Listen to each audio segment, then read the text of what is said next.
Hello à tous, j'espère que vous allez bien. Bienvenue sur le podcast de Maîtriser la guitare. Je dis ça parce qu'effectivement, je me rends compte que parfois, je commence un podcast, très souvent, je commence un podcast et je me présente pas et je dis pas où vous êtes. Donc, bienvenue sur le podcast. Il faut que je réfléchisse à une intro. C'est Cyriac et aujourd'hui, on va parler de comment changer sa façon d'écouter le jazz pour progresser. Donc aujourd'hui, je vais vous parler d'une habitude que j'ai mise en place depuis quelques semaines et qui m'aide vraiment beaucoup parce que je me rendais compte que j'écoutais pas assez de musique, en tous les cas pas assez profondément, et justement on va parler un peu de ça puisque j'ai mis en place l'habitude de commencer ma journée par l'écoute attentive ou même l'écoute profonde d'un à deux morceaux de musique et ça m'aide beaucoup et je pense que ça peut aussi beaucoup vous aider. C'est pour ça que je vais consacrer un podcast entier à ce sujet. Je pense même que voilà, c'est le genre de sujet où on se dit oh, un podcast pour nous apprendre à écouter de la musique, c'est pas très très intéressant, alors que peut-être c'est un podcast qui est peut-être le podcast le plus important, en tous les cas celui avec le meilleur retour sur investissement que vous pourriez faire. En tous les cas pour la musique, je pense que c'est vraiment vraiment important. Donc on vit dans une époque qui est vraiment paradoxale, à savoir qu'on n'a jamais eu autant accès à la musique et pourtant on écoute assez peu la musique, et quand on l'écoute, c'est très superficiel en fait. C'est vraiment, on écoute un peu en fond, on écoute peut-être une ou deux fois un morceau, et souvent en plus, même si on a beaucoup de choix finalement, puisque c'est très facile d'écouter de la musique maintenant, eh bien on écoute pas avec beaucoup de profondeur. Et le truc, c'est que quand on écoute la musique avec un peu plus de avec cette exigence et puis cette intentionnalité que je vais développer juste après, eh bien ça impacte aussi nos progrès en musique, en plus de tout simplement nous donner une meilleure appréciation de la musique en règle générale. Et vous allez voir que cette façon d'écouter, eh bien, c'est aussi une forme de pratique. Maintenant, je vais vous détailler un petit peu ce que je fais depuis quelques semaines et comment ça m'aide tout simplement. Donc le matin, généralement, peu de temps après le réveil, quand je suis bien frais encore au niveau de ma tête, je m'écoute un à deux morceaux. Et je vais vous expliquer aussi pourquoi je fais pas plus que ça juste après. Et quand j'écoute, j'ai plusieurs objectifs en fait.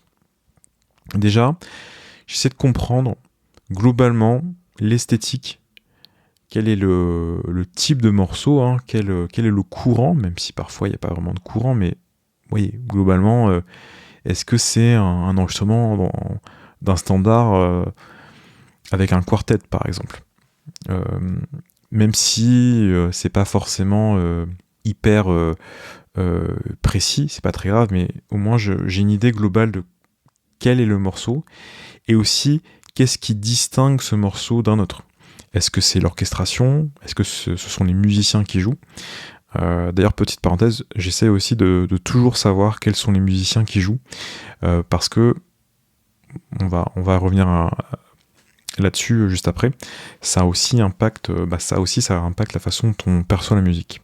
Donc ça, c'est la première étape. Ensuite, j'essaye de repérer, sans trop analyser la forme du morceau, la métrique.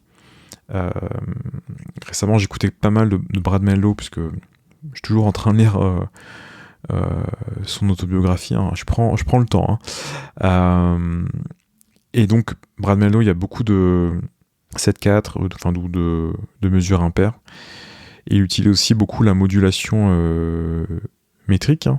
Donc il faut essayer de faire attention à ça. Ensuite, j'essaye aussi de comprendre à peu près la construction du morceau, parfois certains accords, certaines modulations s'il y en a. Et enfin, si le morceau me plaît, ou si quelque chose me plaît, eh bien je le note pour pouvoir l'étudier éventuellement plus tard. Et parfois, si j'ai du temps, s'il y a une phrase qui m'a plu ou s'il y a un accord qui m'a plu, eh bien généralement je prends la guitare et puis j'essaie de le trouver tout de suite la phrase. Notamment si c'est un autre instrument, j'essaie de voir si c'est si c'est assez facile à rejouer à la guitare ou si c'est si c'est un accord au piano. Je sais que je pourrais pas jouer exactement le même voicing. J'essaie de trouver au moins une alternative ou quelque chose qui s'en rapproche. Le plus important ici, c'est que quand vous écoutez, vous faites que ça en fait. Vous êtes vraiment concentré et je le vois aussi comme une sorte d'exercice de concentration. Vous savez, ceux qui pratiquent la méditation, souvent on dit que quand vous méditez et que vous remarquez que vous êtes en train de dévier, vous êtes en train de penser à ce que vous allez manger juste après, eh bien simplement vous ramenez votre attention à ce que vous faites, votre souffle, etc. Et là c'est un peu pareil, c'est que dès que vous vous rendez compte que vous êtes en train de penser à autre chose, hop, vous vous reconcentrez sur le morceau. Et maintenant je vais vous dire pourquoi je fais que 1 ou 2 morceaux. En fait tout simplement parce que quand vous commencez à écouter comme ça, surtout du jazz qui est quand même une musique très riche en fait, très, très intense aussi, ça demande beaucoup de concentration. Et même 30 minutes, comme ça, c'est très très difficile en fait. Et l'autre raison, c'est tout simplement que je voulais vraiment me créer une habitude. Et c'est toujours une bonne idée d'avoir une habitude qui est facile à mettre en place. Donc 2 morceaux maximum, ça vous prend, 10-15 minutes, grand maximum. Et c'est facile à mettre en place tous les jours.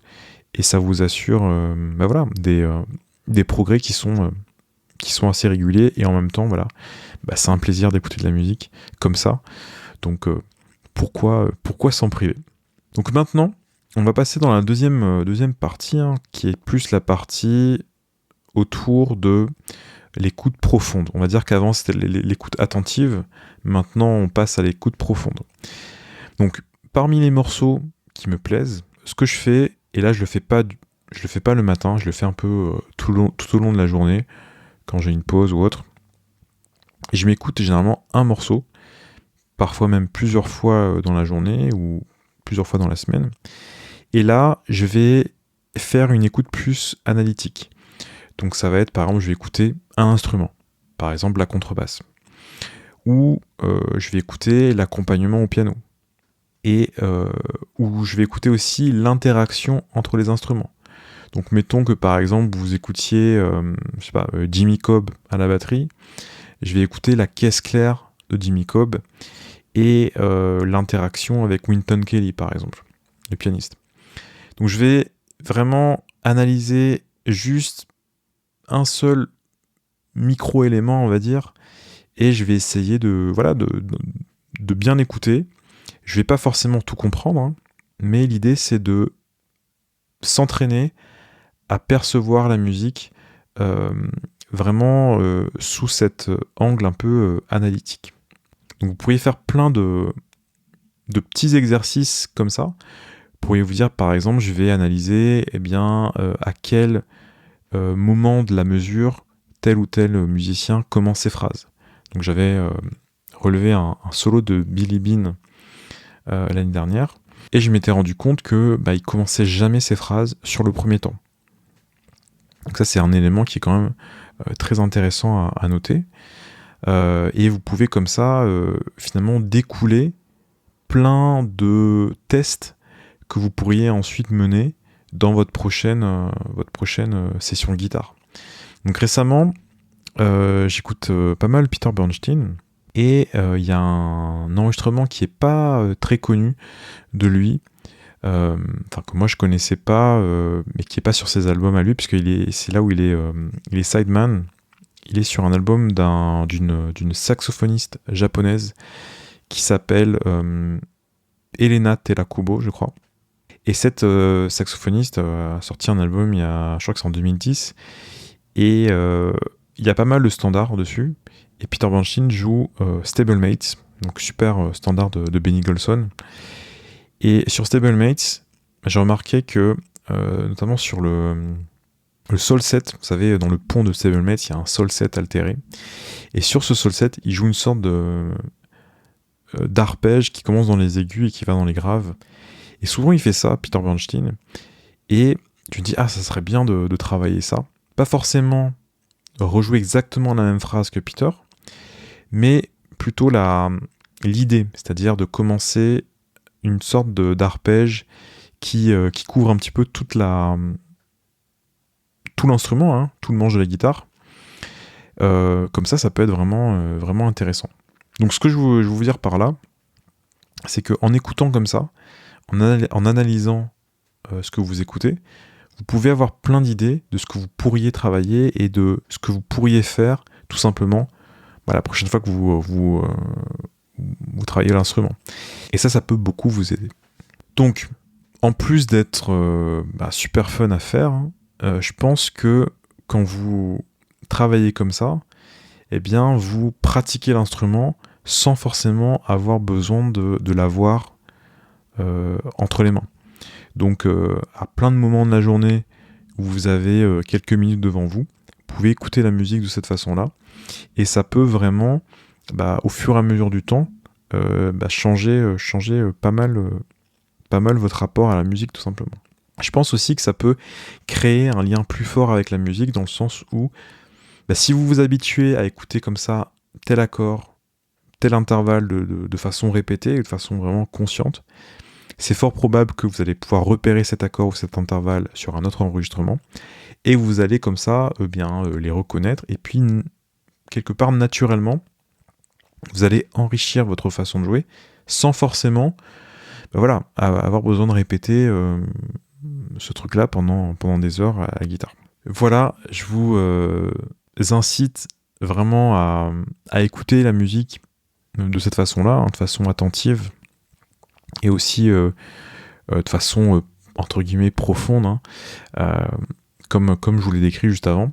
Mais surtout, c'est d'en créer une habitude. C'est de créer cette habitude-là et de la mettre dans votre quotidien, parce que c'est quelque chose qui ne demande pas énormément de temps, qui est super satisfaisant à faire, et en même temps, ça peut vous faire progresser sans même que vous vous en rendiez compte. Donc voilà, c'est que du bonus. Et voilà, ça sera tout pour cet épisode. Je pense que j'ai transmis le message que j'ai à vous transmettre, et j'espère sincèrement que vous allez le mettre en place, du moins que vous allez tenter peut-être quelques jours, et je pense que ceux qui le tenteront auront envie de continuer, et voilà, ça sera tout pour aujourd'hui. Je vous remercie d'avoir écouté ce podcast. On se retrouve dans un prochain épisode, et d'ici là, bossez bien. À très bientôt, bye bye.